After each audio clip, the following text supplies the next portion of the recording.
Miembros de la bancada de Fuerza Popular minimizaron lo afirmado por Kenji Fujimori en un artículo publicado hoy en el diario El Comercio, en el sentido de que su hermana Keiko se encuentra secuestrada por quienes se han encaramado en los cargos dirigenciales de su partido. En el artículo, el joven parlamentario, quien enfrentará en los próximos días un nuevo proceso disciplinario interno, asegura que no permitirá que un tribunal inquisidor lo bote tan fácilmente de su casa. El presidente del Legislativo, Luis Galarreta, señaló que necesitamos un parlamento más moderno y que llegue más a la población. Fue en el marco de la celebración de los 195 años de funcionamiento de ese poder del Estado. Por su parte, el ministro de Defensa, Jorge Nieto Montesinos, aseguró que el gabinete presidido por Mercedes Arauz trabajará para lograr una agenda común con el Congreso.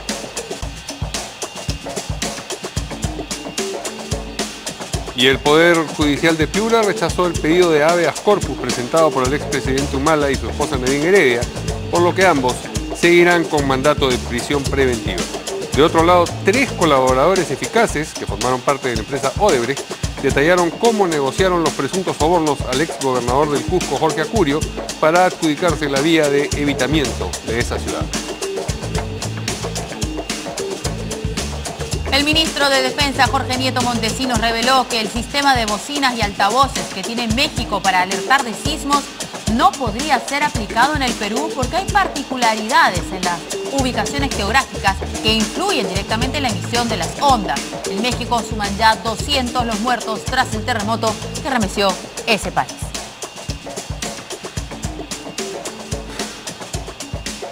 Para estar actualizado con la información nacional e internacional, usted debe seguirnos en nuestra página web www.canaln.pe.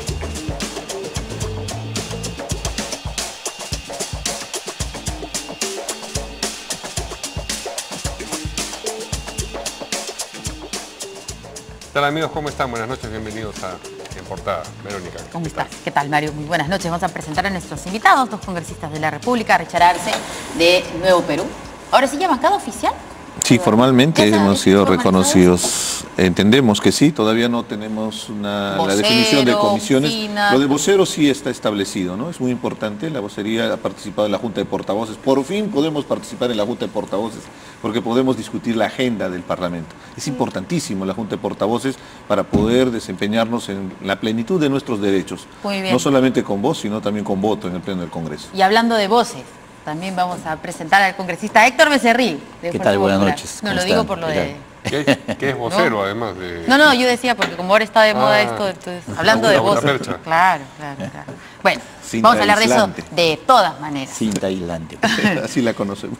Así es. Muy bien. Precisamente el primer tema que vamos a revisar tiene que ver con un artículo de Kenji Fujimori, que es nuevamente el centro de una controversia dentro de Fuerza Popular. Un artículo que ha publicado él hoy en la página de opinión del Comercio, que se llama Los gritos desde el silencio, que tiene que ver, me imagino yo, precisamente con la cinta aislante, el episodio de la cinta aislante, pero en el que las afirmaciones más llamativas tienen que ver con otro asunto, tienen que ver con un presunto secuestro, figuradamente hablando, por supuesto, del que sería objeto su hermana dentro de Fuerza Popular. Creo que tenemos una claqueta con partes de ese artículo que queremos compartir con ustedes. Dice: mi partido, el que ayudé a fundar recogiendo 800.000 firmas por todo el Perú durante 2 largos años, ha abierto por segunda vez un proceso en mi contra. Dice también: lucho, como todos saben, por la libertad de mi padre. En esto empleo mi tiempo y me pregunto ahora si debo entrar a sabiendas en la trampa de consumirlo en el objetivo pequeño de litigar contra las mezquindades de quienes pretenden despojarme de los medios que el pueblo me dio para servirlo. Wow. Luego dice: ¿acaso me honró el pueblo peruano, pregunto, por 2 veces con la primera votación del Congreso en homenaje y recuerdo de mi padre, para haberme sometido a la dictadura de quienes se han encaramado en los cargos dirigenciales de mi partido? ¿No es suficiente sanción acaso ver al partido que ayudé a fundar tomado por estos pretendientes y a nuestra lideresa, mi hermana, secuestrada? ¿Eso es todo? ¿Qué quiere Bueno, más? sí, suficiente. Suficiente. Muy bien. Están torturando al congresista Becerril, creo. Repitiendo, dice usted el texto. No. No, parece que más bien al revés, no sé, a ver, de repente ha cambiado de opinión el congresista Becerril. No, no me siento en lo más mínimo torturado. Yo creo que todo este problema que se ha suscitado en torno a Kenji es porque él tiene una concepción equivocada de un partido político. Cuando él dice, por ejemplo, me quieren expulsar de mi partido, yo no entiendo si él se refiere a una posesión o digamos, a una pertenencia. Si el partido le pertenece a él o él le pertenece al partido, Sí, digamos. y yo creo que él dice mi casa, él cree que el partido es de él. Yo creo que a eso se refiere. Y por lo tanto, si él cree eso, entonces pues obviamente cree que tiene que es diferente a los demás militantes, a los demás congresistas de la bancada. Entonces, y eso le da derecho a él, supuestamente, para poder despotricar, atacar, confrontar permanentemente a su bancada. Yo creo que él tiene que entender que dentro de un partido político, donde pues hay una asociación de ciudadanos que buscamos intervenir en la vía pública, él es un miembro más del partido, es un miembro más del Congreso, es un miembro más de la bancada y por lo tanto está sujeto a las mismas obligaciones, tiene los mismos derechos, las mismas obligaciones. Si él entiende eso, entonces seguramente su conducta podría cambiar. Pero parece que como eso no lo tiene claro, entonces se crea todos estos dislates en ese ataque constante a la bancada, ¿no? ¿Y este nuevo proceso disciplinario tiene por objeto educarlo, instruirlo en aquello que no conoce o qué? Yo creo que cuando somos parte de un colectivo y no nos sujetamos a las reglas que todos están sujetos, creo que para eso justamente se aplican las sanciones, ¿no es cierto? En este caso él estaba suspendido por 60 días justamente por los mismos temas. Y ha vuelto a reincidir, es más, ahora peor, ¿no? Ahora habla pues de que Keiko Sofía Fujimori estaría secuestrada. Entonces él no conoce ni siquiera a su hermana, pues, ¿no es cierto? ¿Cómo no va a conocer a su hermana? Pero si él dice eso, o sea, no conoce el temple, el temperamento que tiene Keiko. O sea, el fruto del trabajo constante de Keiko ha dado los resultados. Decir lo contrario significa pues entonces que ella no es partícipe, ni siquiera ha sido capaz de ella misma de llevar un partido adelante. Si lo llevan en todo caso los que lo tienen secuestrados. O sea, un análisis totalmente equivocado de parte de Kenji. Articulando un poco todas las cosas, o todas las declaraciones de Kenji Fujimori a lo largo de todo ese tiempo, y además de los fujimoristas albertistas, digamos, y los que no entraron al Congreso, no entraron a la lista, el señor Aguinaga, Luisa María Cuculiza, Marta Chávez, que ahora, bueno, ya no está hablando mucho porque está trabajando en el Congreso, pero luego de la derrota, ellos decían, bueno, la estrategia no sirvió, ahora hay que cambiar de estrategia, hay que cambiar a quienes están alrededor de Keiko Fujimori.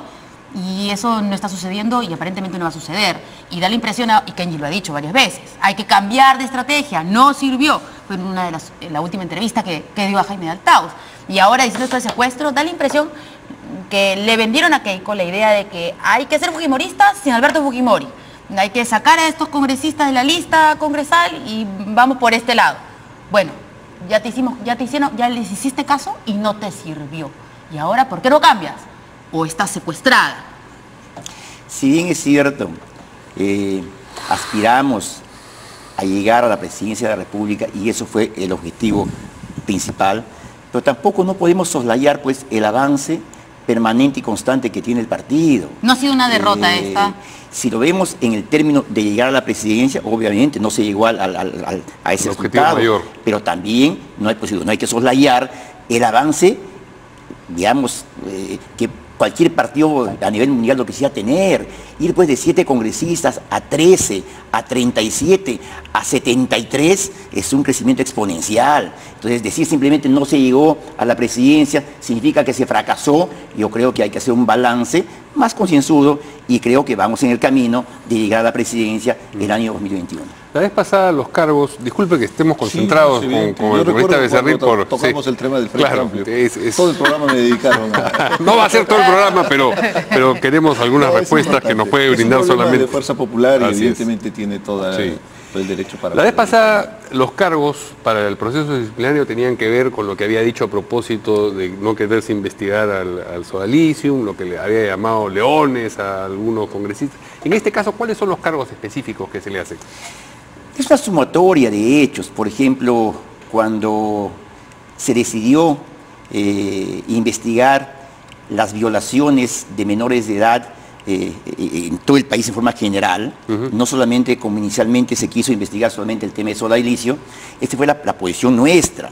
Quisimos que sea una investigación ampliada y salió después de eso igualito, Kenny, es decir, los que han querido pues soterrar la investigación del Sodalicio, finalmente no fue favorable la decisión, o sea, sigue con lo mismo, ¿no es cierto? Luego, pero no hay un insulto ahí, ¿no? No, pero obviamente es una mentira clarísima que busca pues seguir en esa línea de mentir a la población que nosotros hemos estado en contra de esa investigación del Sodalicio, lo cual no es cierto.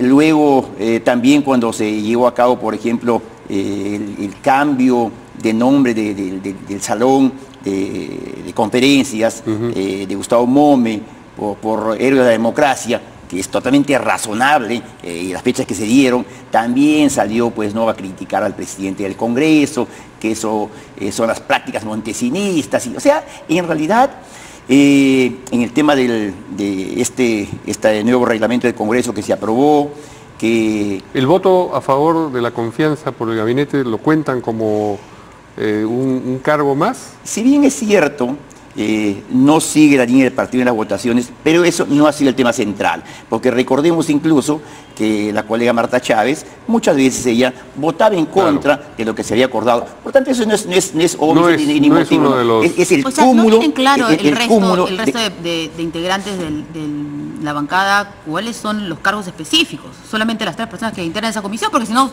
digamos, abre un papel y dice, los cargos son 1, tal cosa, 2, tal cosa, con fecha tal, ¿no? O sea, no hay un detalle. Un debido proceso también tiene que haber internamente, ¿o no? El que cada uno se acuerde de las fechas, de lo que pasó, no. Cada pero uno, como ¿no te tendría digo, que haber un informe o no? ese informe lo va a elaborar la Comisión de Disciplina, y ese informe, después de escucharlo a Kenji, lo va a presentar al Pleno de la bancada y ahí se tomará la decisión que corresponda. ¿Es una de las decisiones posibles la expulsión definitiva de la bancada de Kenji Fujimori, de la bancada y en consecuencia del partido, o del partido y en consecuencia de la bancada? Sinceramente, es difícil poder decir de antemano, porque hay que escucharlo a él qué dice, ¿no es cierto?, sus descargos que tiene que hacer. Eso va a pesar mucho seguramente en el tiempo, en la gradualidad de la pena que se les ponga, la sanción que se les ponga, ¿no? Pero ya ha habido gente que ha adelantado opinión en ese sentido. El señor congresista Reategui, por ejemplo, ha expresado su vivo deseo de que si por eso fuese, lo tendría ya fuera del partido. Sí, es una posición personal que obviamente, como digo, tiene que pasar por un tema todavía de un debido proceso. Es la posición de se quedó molesto luego de que Rolando. Le llamó la atención el congresista Kenji Fujimori al escuchar que le dijo que su papá debía tomar agüita de azar. La respuesta del congresista Kenji Fujimori fue fuerte y creo que no se la ha perdonado el congresista Reategui. Lo que pasa en realidad es que un partido político, una bancada, tenemos diferentes formas de reaccionar ante un solo hecho, y eso obedece seguramente a esa forma de pensar de Rolando. ¿Y qué hacen los asesores de Keiko Fujimori? Porque ya todo el mundo está hablando del señor Figari y la señora Ana Vega, o Hertz también, ¿no? Entonces, bueno, ¿qué hacen? O sea, ¿tanto poder tienen ellos al interior de la agrupación? Porque eso es lo que dice Kenji, y por ahí también dijo la señora Donaire. Entonces, cuando el río suena es porque piedras trae. Eso lo dicen quienes no forman parte de la estructura del partido. Yo soy miembro del CEN del partido y también del comité político. Por lo tanto, quienes dicen pues que tienen mucho poder se equivocan. En realidad, ellos a veces ni intervienen en los debates que tenemos, por ejemplo, los días lunes, respecto a analizar el tema político de la semana anterior y de la que viene. Ahí todos los congresistas que estamos ahí, que somos 8, a veces 6, opinamos y finalmente sometemos a votación. ¿Y quiénes votan? Votamos nosotros los congresistas, no votan los asesores, incluso ni la misma Keiko Sofía Fujimori vota. Pero cuando Keiko está en contra de algo, ¿los demás se oponen a lo que ella dice, a lo que ella propone? Y hay muchas veces que una posición que Keiko tiene No, pues no es aceptada, se vota y listo. Un ejemplo que me acuerdo ahorita, por ejemplo, en el tema de la reelección de los alcaldes. Keiko estaba a favor de que haya una reelección de los alcaldes. Finalmente, un debate bastante ardoroso en la bancada, y se decidió finalmente que no, pues, o sea, pues los que hablan de esto no están en el interno, en el día a día, no ven cómo se debate y cómo se adoptan las posiciones. O sea, de repente usted es uno de los secuestradores, porque él habla de quienes conforman, ¿no?, mi partido, los que están ahí. Se han encaramado en los cargos dirigenciales. ¿No? Y usted, justo dice, presidente, de repente usted es uno de los secuestradores. No, que voy a ser secuestrador. Encaramarse es algo así como treparse precariamente encima de algo, ¿no es cierto? Por eso digo, sí, él cree que es su partido, y los que estamos en el CEN o el Comité Político hemos llegado de mala manera. Yo creo que... ¿Y de quién es el partido Fuerza Popular? El partido de todos quienes militamos en él. Es una asociación de ciudadanos como cualquier partido. Obviamente que hay liderazgos, y liderazgos no es algo que... Yo cuando llegué, por ejemplo, y ahí está Kenji, abiertamente le digo, cuando yo llegué en 2011, yo me acerqué a Kenji, le dije, mira Kenji, tú deberías ser el líder de la bancada. Tú deberías tomar el liderazgo, deberías llevar esta bancada hacia adelante. Porque sinceramente yo con él, o sea, todavía no había conversado anteriormente, conocí ahí, y sí creo que él debería haber hecho eso. Pero sin embargo, con el paso del tiempo, tú vas dándote cuenta que los liderazgos no son pues por un apellido, por un nombre, sino porque lo que tú haces. Y lamentablemente lo que yo pensaba que él iba a hacer en la bancada, nunca lo hizo. Por lo tanto, no tiene un liderazgo dentro de la bancada. ¿Cómo ha conseguido la votación que ha conseguido? Porque le han dicho ahora, usted le ha dicho que es un análisis simplón, Salaverry le ha dicho que no ha madurado, y en fin, podemos... eso tiene una explicación, y él mismo lo dice acá, en su artículo. Él dice que es por hijo de su papá. Ah, ya lo tiene cortadito, le va a poner un marco. Sí, no traje porque un cuadrito. Quería que dice, ¿acaso no me honró el pueblo peruano? Pregunto, por 2 veces con la primera votación del Congreso en homenaje y recuerdo de mi padre. Eso contesta la pregunta, ¿no? O sea, es solo porque es hijo de su papá. Es lo que él dice. Es lo que él dice. No digo yo. ¿Y usted lo suscribe? No tengo que suscribir, creo yo, lo que él dice. Simplemente analizo lo que él dice en este tema. Porque por esa línea argumental podría decirse que lo que le pasa a Keiko entonces es parecido, porque también es hija de su padre. No, porque es muy diferente. A ver, vamos viendo. Cuando yo digo, por ejemplo, que el liderazgo que él debería haber tenido en la bancada, nunca lo tuvo. Porque el liderazgo no se hereda, pues el liderazgo no se impone. Mira la diferencia. ¿Quién ha tenido algún liderazgo a nivel de bancada, por ejemplo? No. ¿Quién es la líder del partido? ¿Él o Keiko? Los dos siendo hijos del mismo padre, si se debería eso, entonces los dos serían líderes. A la votación popular en las urnas, no a lo que sucede dentro del repito, partido. Yo creo que mucha gente recuerda, y con derecho, y muy bien que así sea, con cariño, a Alberto Fujimori, por todo lo que ha hecho por el país, y eso lo reconocemos, y nunca dejaremos de reconocer a Alberto Fujimori. Y seguramente en recuerdo de eso, pues como él mismo lo dice, a esa votación tan importante. ¿Y sería usted feliz de que Alberto Fujimori salga de la cárcel? Totalmente. Yo daría todo lo que podría para ver a Alberto Fujimori libre, pasando seguramente los últimos años de su vida. Bueno, de todas maneras queremos tener las impresiones del congresista Richard Arce, a pesar de que tiene que ver con una situación interna de Fuerza Popular, pero también se da dentro del Congreso. Es decir, por ejemplo, Marisa Glave ha opinado sobre lo que ocurre, que es de su bancada, es lo que quiero decir, sobre lo que ocurre con Kenji Fujimori, ha dicho que no le quieren dar la oportunidad de expresarse, etcétera, etcétera. En realidad uno lee el artículo y parece una declaratoria de independencia, con todo lo que ha expresado. Como congresistas tenemos el derecho a disentir y tenemos el derecho a la libertad de conciencia y tenemos que expresar abiertamente lo que pensamos. Caso contrario, pienso que estamos de más en el Congreso. Evidentemente hay un marco de respeto. Evidentemente hay un marco también de respeto institucional a la bancada, a la organización política y todo. Pero definitivamente es una circunstancia bastante polarizante en Fuerza Popular, que no viene ahora de la bancada, viene desde hace ya no sé si meses, por un tema que se va trascendiendo en diferentes medios de comunicación, donde se ve que hay dos vertientes. Yo lo estoy expresando como un observador externo. dos vertientes, uno de los que son simpatizantes con Keiko Fujimori y otros que son simpatizantes con Kenji o con Alberto Fujimori. Definitivamente eso ayuda también a construir, cuando hay problemas ayuda a construir partidos. Pero yo quisiera partir de la frase que empieza el texto Kenji Fujimori, que dice: ten siempre Ítaca en tu mente, llegar ahí es tu destino. Nos hace recordar a Homero. Él tal vez es Odiseo que se va a lanzar. Esa es la referencia, reto. Claro, es un poema de Constantino Cavafis, que era un poeta, que nació en Alejandría, pero que escribía en griego, o sea que se identificaba con esa tradición. Es efectivamente Penélope sería como el destino, la libertad que está pretendiendo conseguir, pero el gran problema es que Ítaca es una isla que es parte del mito, que los historiadores, los arqueólogos no han podido descubrir. La isla de Ítaca existe. La isla de Ítaca existe. En la visión de Homero, sí, ¿no? en la construcción de la obra literaria. Entonces, recordando y haciendo una analogía a lo que pretende él expresar, porque él empieza con esa frase. Definitivamente ahí hay un problema de querer expresar su posición y hay discrepancias. Y esto viene a colación de la ley Mordaza. Creo que es lo más importante que deberíamos tratar acá. ¿No cree usted que solamente Kenji Fujimori lo único que quiere es que salga su padre y esa no es el principal objetivo de la bancada de Fuerza Popular, ni el principal objetivo de Keiko Fujimori, y entonces todo lo que haga esa bancada, que no está junto a él con su objetivo, él se encarga de petardearla?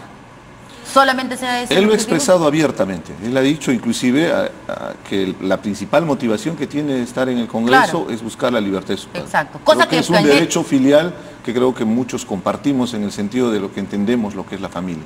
Pero acá hay un problema mayor, es Alberto Fujimori.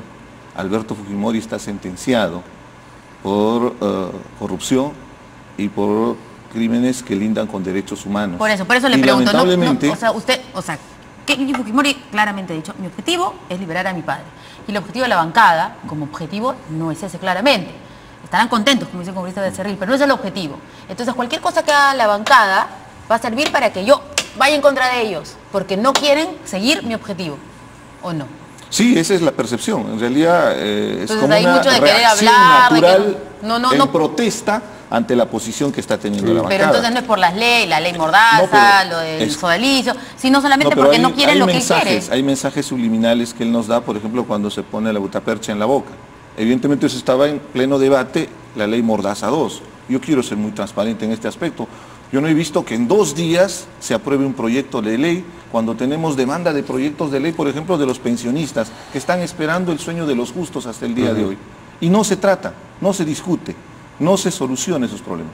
Pero cuando se trató de implementar este proyecto de la ley Mordaza, que en lo personal considero que es para mantener el grupo de los 71 congresistas, lo aprobaron en 2 días.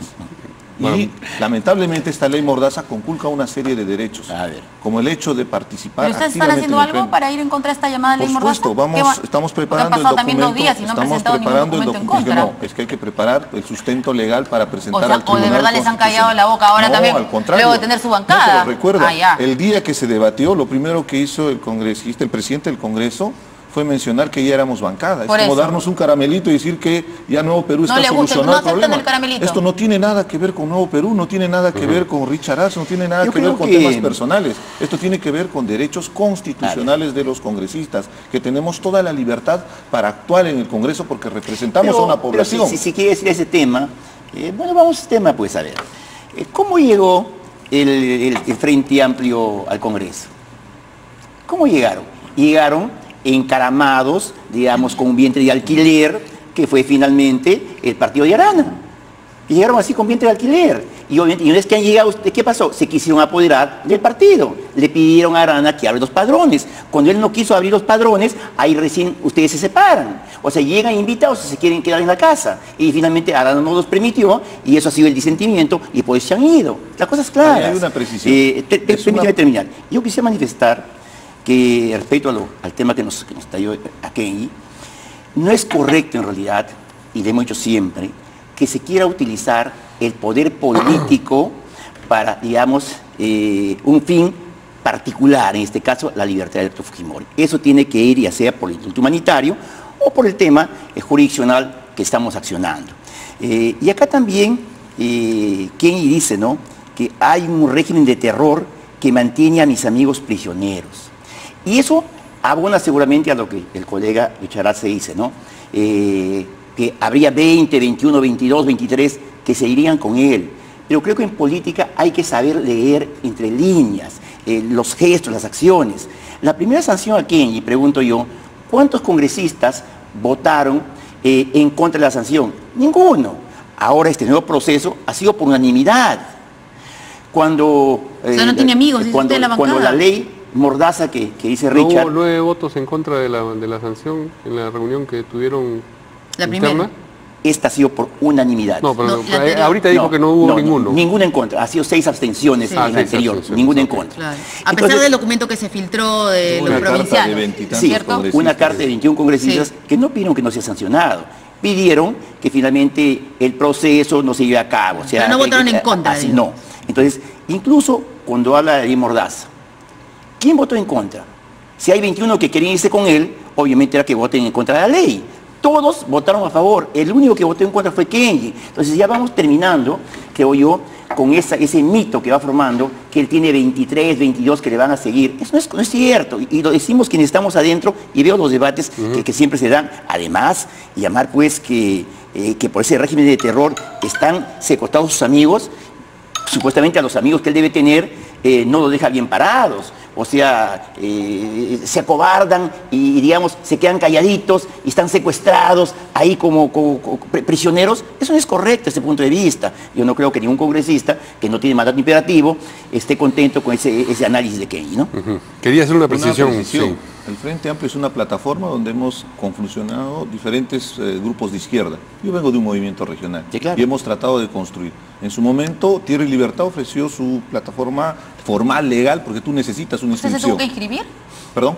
A usted lo invitaron. Yo soy un invitado. Tierra y Libertad. No, nos invitó el Frente Amplio. No, pues, pero Tierra y Libertad cambió de nombre. Pues Tierra y Libertad, no sé qué, y no sé qué, Frente Amplio, no sé qué. Es el que tenía la inscripción formal. Sí. Varios grupos de izquierda, partidos políticos, movimientos regionales, sindicatos, organizaciones sociales, se organizaron para participar en esas elecciones. Con ese partido. Con esa inscripción. Con ese vientre de alquiler, digamos las cosas. Tierra y Libertad.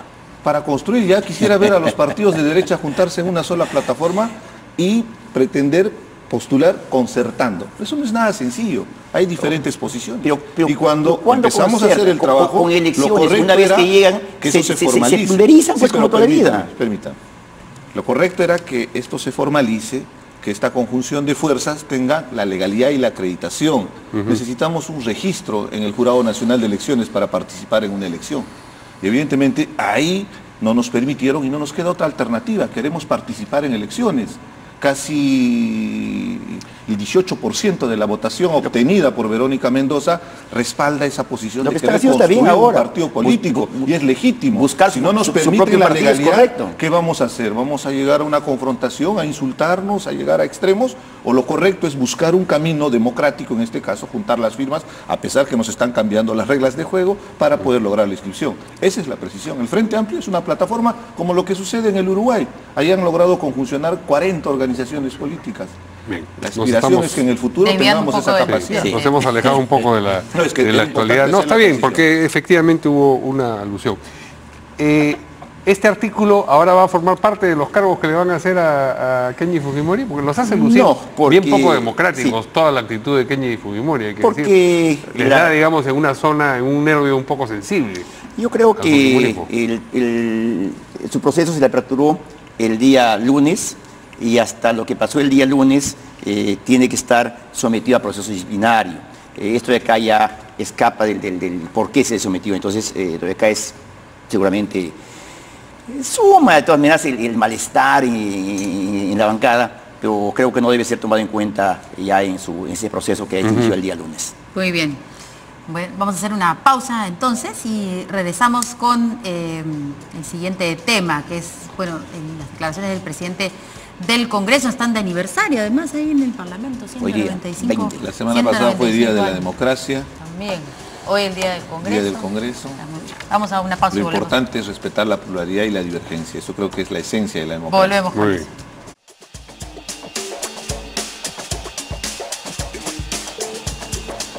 Bueno, el presidente del Congreso, el señor Galarreta, ha señalado que necesitamos un Parlamento más moderno, que llega más más a la población. Esto en el marco de la celebración por los 195 años de fundación del Congreso. El ministro de Defensa ha dicho que el gabinete de Mercedes Arauz va a trabajar para lograr una agenda común con el Parlamento. Bueno, ya hemos visto una primera reunión, casi apenas ella asumió el cargo con el presidente del Congreso. Vamos a ver aquí algunas declaraciones del señor Galarreta. A ver, ahí está. Esta fecha nos llama a la reflexión a fin de ver qué Congreso queremos para el futuro. Nosotros necesitamos un Parlamento más moderno y que llegue más a la población. A eso apuntamos. ¿Vemos también lo que ha dicho el ministro de Defensa? Sí, de una vez. A ver. Y dice, en política lo que hoy día es un amor intenso, mañana puede dejar de serlo. Amén.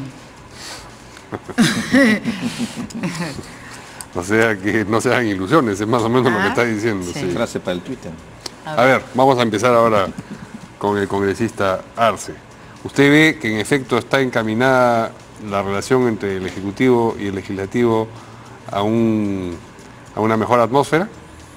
La expectativa y la esperanza es que se llegue a ese nivel, pero del dicho al hecho hay mucho trecho, es un viejo adagio.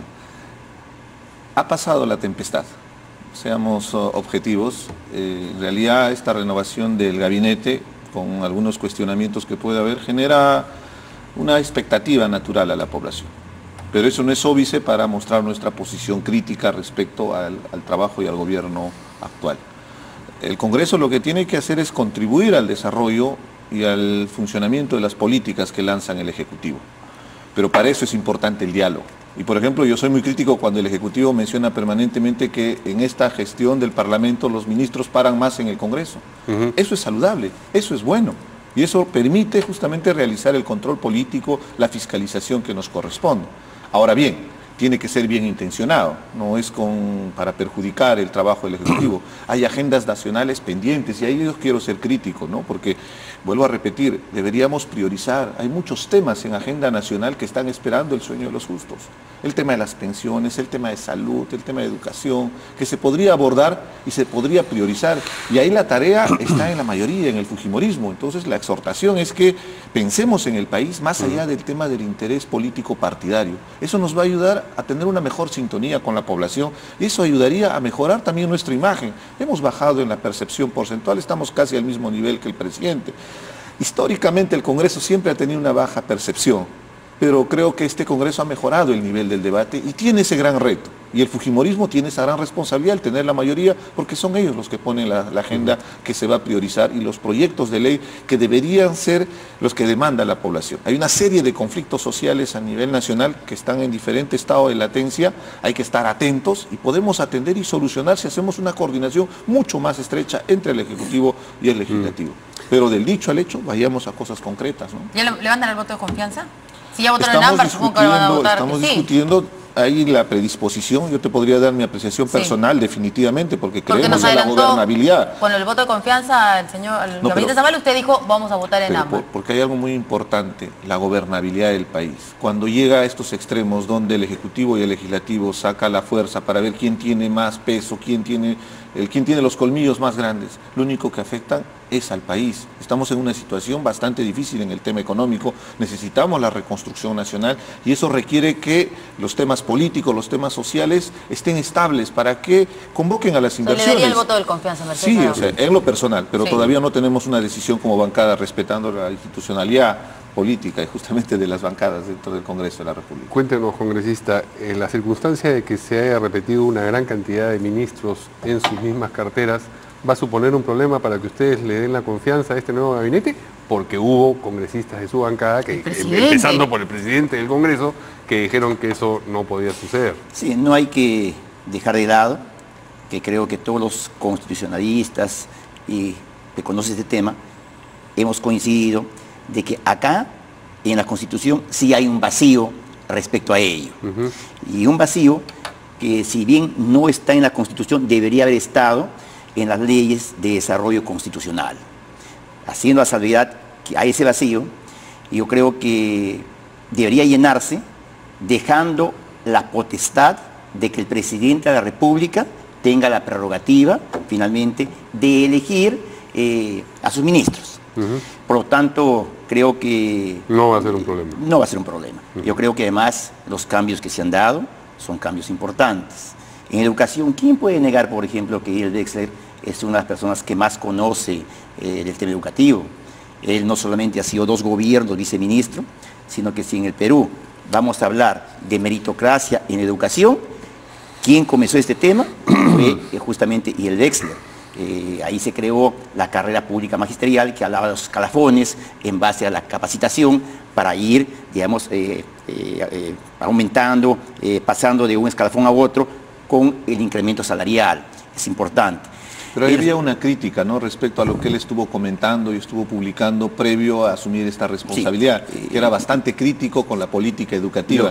Y el gobierno lo que trató de defender cuando puso el voto de confianza al Congreso justamente fue la política educativa, personalizándola inclusive. Lo que pasa, si me permites, es que esa reforma, esa ley de carrera pública magisterial, cuando vino el gobierno de Iván Humala con la ministra Patricia Salas, se desvirtuó y se cambiaron algunos ejes centrales de esa meritocracia.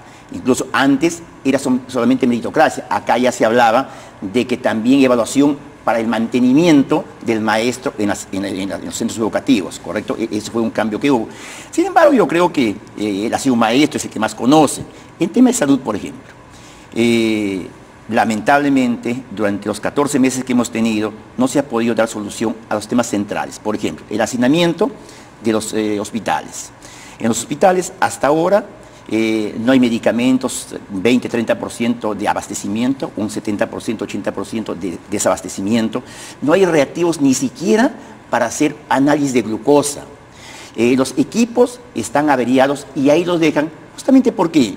Porque quieren pues tercerizarlos para obtener ingresos económicos, en base a la corrupción. ¿Se ha hecho algo por eso? No. Yo creo que, si bien es cierto, quien asume esta cartera no es médico, y obviamente no tiene que ser médico, es un gestor que esperamos que cambie esa situación. Yo creo que los cambios han sido importantes, así es que, de nuestra parte, creo que... Le van a dar el voto de confianza. Yo espero escucharlo, obviamente, porque para eso ya va al voto de investidura, pero sin embargo hay toda una predisposición para mantener este clima que ahora estamos de concordia, de paz. Sin embargo, lo que dice el ministro de Defensa, no hay que ser, pues, digamos, adivino para eso, ¿no? Se entiende de que con el tiempo nosotros seguramente vamos a tener que fiscalizar, tenemos que seguramente en algún momento interpelar, y seguramente ese buen romance, ojalá que ahí no se rompa, pero es inevitable que algún momento se dé, ¿no es cierto? Y si se rompe, está la posibilidad otra vez del voto de confianza del gabinete, y otra vez vamos a estar en suspenso. Lamentablemente, para el que no le guste, son los controles políticos, los pesos y contrapesos entre los diferentes poderes. O lo van a cambiar en el camino porque están asustados. Los pesos y contrapesos en política se dan justamente para el control del poder por el poder, porque de lo contrario, si no habría esos pesos y contrapesos, entonces, ¿qué pasaría? ¿Quién controlaría el Ejecutivo? No habría controles. Por eso justamente ese sistema que tenemos nosotros... No lo van a cambiar. ¿Y quién controlaría al legislativo también? Porque por eso se llama pesos y contrapesos. Así es. A nosotros, por ejemplo... Y al judicial así es. En el caso nuestro, por ejemplo, que somos elegidos por el pueblo a nosotros nos controla. El pueblo, cuando vas a los 5 años a pedir tu reelección, te evalúa. En el caso de los ministros, eso es imposible, porque no son electos por el voto popular, sino son, digamos, puestos simplemente por el... Por eso, no van a cambiar las reglas del juego. Que yo sepa, no está ni siquiera pensando en cambiarse eso. Muy bien, vamos a una pausa y regresamos en un momento con cosas que tienen que ver con el Poder Judicial, precisamente, que es el tercer poder, que ha rechazado, en este caso, el pedido de habeas corpus del expresidente Humala y su esposa Nadine Heredia, que van a seguir con mandato de prisión preventiva en consecuencia. Con eso regresamos.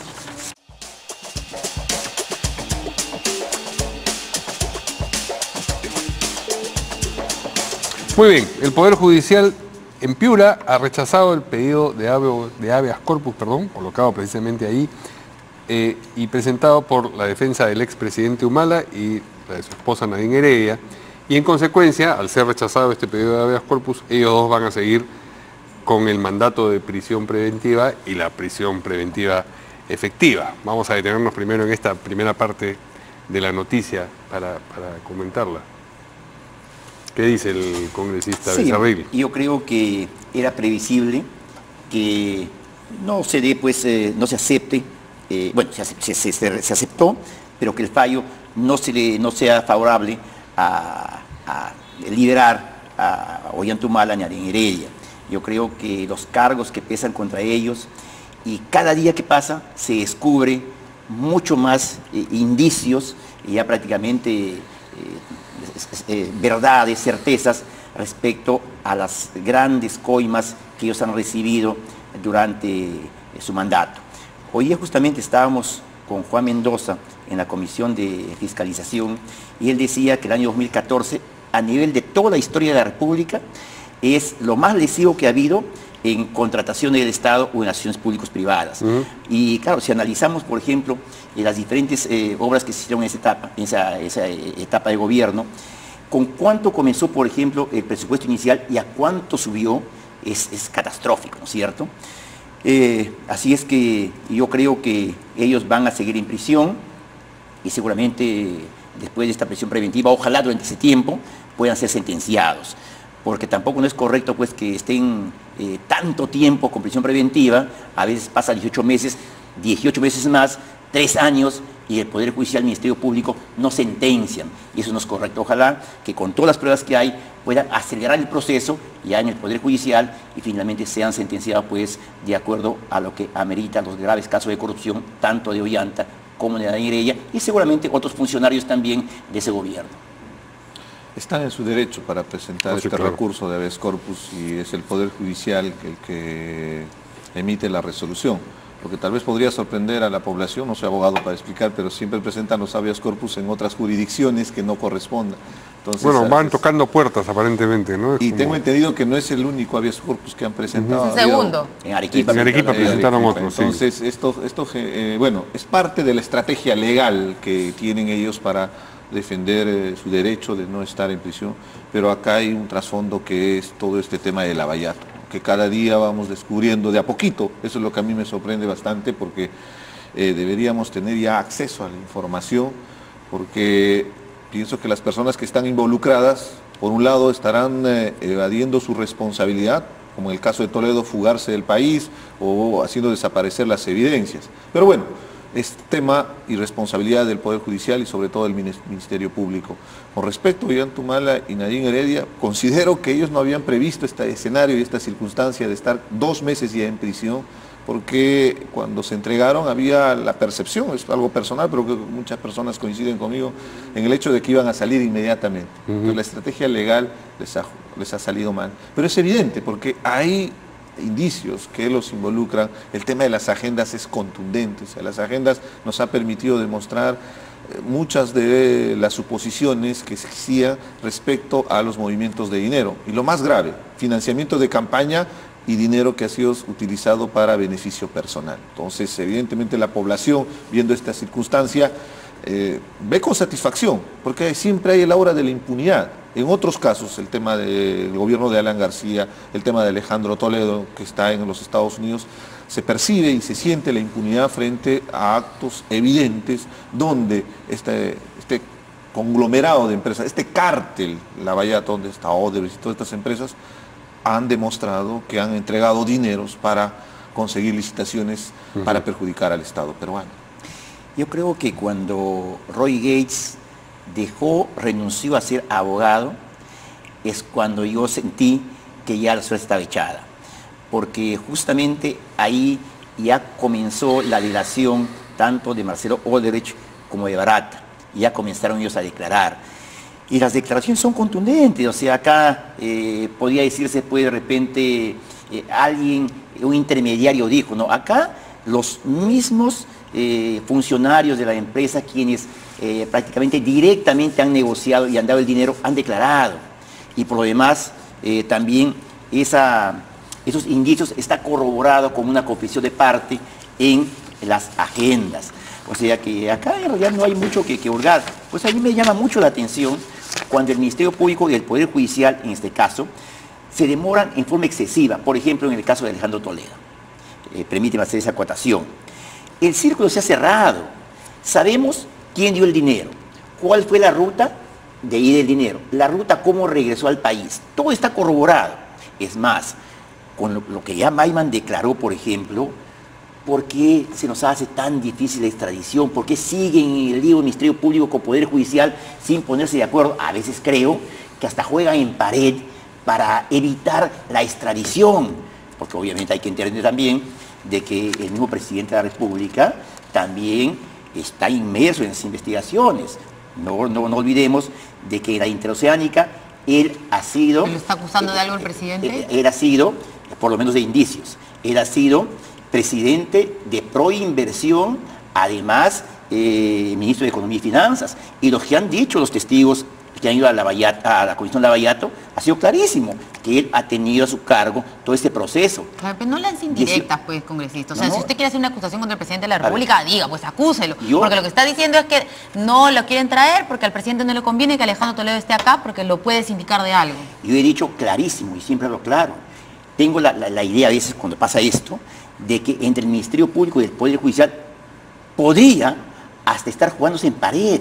Porque imagínense, se pone en una discusión bizantina de que ponemos este punto de Coteva, lo unimos o no lo unimos. ¿Dónde está el presidente del Poder Judicial? ¿Dónde está Pablo Sánchez? Ahora el nuevo ministro, no se une, el nuevo ministro de Justicia ha sido presidente del Poder Judicial. Claro, que no se une finalmente y se ponen de acuerdo. Ahora, lo que yo digo es claro, y no es porque lo diga, está en los medios de comunicación, ustedes lo saben. Hay indicios clarísimos de que podría el mismo presidente estar inmerso en esto. Por ejemplo, ¿en cuántas horas? Creo que en 8 horas se pudo finalmente salvar la injerencia que había puesto la Contraloría respecto a Odebrecht. No podía ingresar. ¿Por qué? Porque tenía judicialmente un impedimento. Luego de eso, el SNIP también lo exoneraron. O sea, hay tantos indicios que, bueno, pues da que pensar, ¿no? En el tema de la extradición de Toledo, el rol muy importante lo juega el Ministerio de Justicia. Y ahí es donde vamos a ver la capacidad que tenga el gobierno para hacer incidencia, porque hay todo un procedimiento legal dentro de la justicia americana. Entiendo bien que son los fiscales americanos los que van a ser como de abogados, en este caso del Estado peruano, para que puedan ayudarnos con la extradición. Pero definitivamente en eso sí coincido, el eslabón perdido de Coteva ya está descubierto con la delación, en este caso del señor Maiman.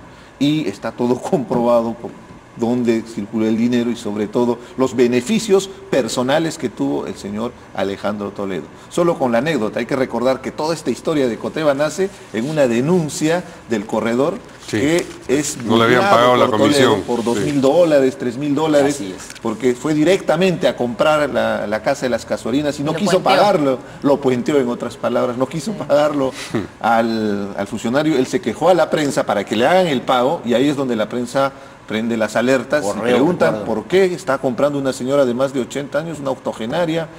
Si no pasaba eso de repente nunca hubiéramos sabido, y ahora cuando salía lo de Odebrecht hubiera quedado ese eslabón vacío, porque muy bien recibió la plata, pero ¿dónde está el beneficio de Alejandro Toledo? Pero así es la historia y la impunidad no va a quedar. Yo creo que en este país la justicia tiene que llegar y caerles con todo el peso de la ley a los corruptos. Y ahí también a veces Maiman sale como, digamos, la persona que viene a decir la verdad. Recordemos que Maiman estuvo en la Comisión de Fiscalización, nosotros lo entrevistamos vía Skype, y él dijo, no, ese es mi dinero, yo le prestaba a mi amigo. O sea, él inicialmente pues trató... Sacó el pecho, como ha dicho él mismo. ¿Y por qué declara? Declara porque finalmente él también está pues con orden de captura internacional. Claro. Si no fuera eso, tampoco hubiese hecho la verdad. O sea que tampoco no tiene mucho mérito el tema de Maiman, ¿no? Muy bien, no debemos dejar de mencionar en este punto lo que hoy sacó el diario El Comercio sobre los testigos de Odebrecht que han delatado al exgobernador regional, el señor Jorge Acurio, que como saben se encuentra preso. Y una de las cosas que más me ha llamado la atención es que el señor Acurio era tan conocido en Odebrecht que hasta chapa tenía. Picolé. Picolé le decía. ¿Cómo? Picolé. Picolé. Pícole. O pícole, de repente, porque andaba picando. Porque picaba billete. Bueno. Significa helado. Helado, sí. Helado significa pícole, ¿sí? Claro. Entonces, era muy frío seguro para hacer sus negocios. Por el billete. Bueno, y dan detalles y el reportaje da detalles sobre cuentas las cuentas, de unos hermanos. Sí. Después que no, hay 2 testigos puntuales el 3-2016 y el 6-2017. No, y todo el perjuicio que ha ocasionado al Cusco con el Hospital Lorena paralizado. Lamentablemente esta historia del Hospital Lorena se repite, por ejemplo, en mi región con el Hospital de Andahuaylas, donde hay corrupción. Él es gobernador regional, Elías Segovia, y está con orden de prisión preventiva, no ha habido. Y se repite, porque han negociado para ganar la licitación y han perjudicado. Hasta el día de hoy, el Hospital Lorena y el Hospital de Andahuaylas durmiendo el sueño de los justos. Perjudicados la población. Tienen que trasladarse 18 horas hasta Lima los enfermos para que sean atendidos en Lima. Imagínense ese perjuicio que origina justamente la corrupción. Por eso no hay contemplación, no hay conmiseración, con todo a los corruptos. ¿A qué niveles de corrupción se había llegado? Toda obra, ya sea pública o concesión, todo venía con su coima. Por ejemplo, esta vía de evitamiento del Cusco era $3 millones en coima. O sea, una suma pues estratosférica, ¿no es cierto? $3 millones para una obra de $100 millones. Incluso Jorge Acurio quería que depositen el dinero en la cuenta de su hermano Gustavo en Estados Unidos. La empresa dijo, ¿cómo vamos a depositar esa cantidad de dinero en una persona natural? Creen una empresa jurídica, y esa empresa jurídica la crea me parece que en Gran Caimán crean esa empresa, y ahí se hace el depósito de $1 millón. Ya no depositan los $2 millones, finalmente, porque ya él viene siendo ya investigado en el Perú, o sea, ya no le completan la parte que le correspondía. Yo creo que son temas que se han dado porque no hay cómo fiscalizar. Es grave, por ejemplo, nosotros como congresistas vamos a un lugar, hacemos una fiscalización de obras, pero ¿en qué termina esa investigación que hacemos? Lamentablemente termina en nada, porque si va al Ministerio Público, el Ministerio Público ahí lo hace dormir el sueño de los justos, 3-4 años, o lo archiva, o si va al Poder Judicial 3-4 años más, 8 años, y nunca hay sentencias para los corruptos, y eso crea impunidad. Y bueno, pues la impunidad crea mayor corrupción, es un círculo vicioso. Sí. Bueno, vamos con el siguiente tema. El ministro de Defensa ha revelado que este sistema de bocinas, del que todos hablamos, que tienen ahí en México para poder alertar de los sismos, no podría ser aplicado de la misma forma aquí en nuestro país por un tema de ubicación geográfica. Y en México, bueno, las cifras van subiendo a más de 200. Siguen los rescates ahí en este colegio. Bueno, han muerto muchos niños, muchos menores, pero aparentemente todavía hay algunos que están ahí atrapados. Tenemos declaraciones, tenemos tiempo para que el público, porque todos estamos reclamando, bueno, compren esos sensores, que es lo que necesitamos aquí, pero el ministro nos ha dicho, lamentablemente no serviría de mucho. Vamos a escucharlo. En nuestro caso, dado que estamos en la costa, la ciudad de Lima, entonces estamos más o menos a unos 200 kilómetros del lugar donde ocurre el choque de las placas continental y la otra que producen los sismos, y por tanto nuestra ventaja es pues mucho menor. De modo que tenemos que tener otra manera de enfrentar estas situaciones. Las alertas y las alarmas nos van a servir, pero no con el tiempo que a México, y tendrán que tener otra función, y tendremos que reposar para enfrentar este tipo de situaciones básicamente en dos cosas, Verónica. Por un lado, la conciencia de la población. Es muy importante que la gente sepa qué es lo que tiene que hacer ante un evento de esta magnitud. Bueno. Lo que pasa es que este sistema de alerta rápida, el problema es de que las ondas sísmicas viajan a 10 kilómetros por segundo.